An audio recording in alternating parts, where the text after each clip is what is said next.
if you could actually do that, like for real, not for the podcast, not for the Instagram post where you cry and say how grateful you are. I think if you do that, you become very grateful.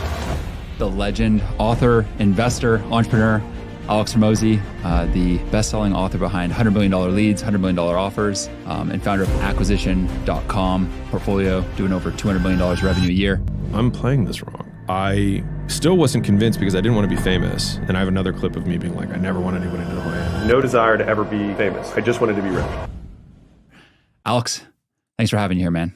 Thank you for having me. I'm excited to be here. Awesome. Great to have you.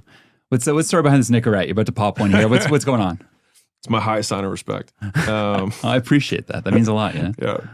It's like, this is how I get engaged. I get ready to go. No, I've been chewing nicotine forever, honestly. When I was in high school, I did a little bit of dipping when I was a wrestler, and then I went to college and I like found chewing tobacco and dip, and I was like, this stuff's awesome. And but I never like got like addicted to it or anything like that. Right. I just chewed it like at parties or around or hanging out, but never like on a consistent basis.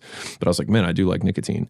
And so I just started chewing the gum in college. And so I was like 19, 20 years old when I started chewing Nicorette because I figured I could get the buzz without the rest of the stuff. And then nowadays I think it's considered a nootropic and there's all these benefits and things like that. But I think there's fairly convincing evidence, and I'm not a science bro, but against Alzheimer's.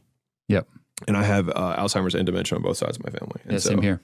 So I chew Nicorette, and you can get on that kick. You know, it's preventative. It's medicine now. Yeah, exactly. I think because the thing is the carcinogens are in the delivery mechanism, in the tobacco and the other things that they have in there rather than nicotine. It's like if we found out that coffee was bad for people, it doesn't necessarily mean that caffeine is bad for you.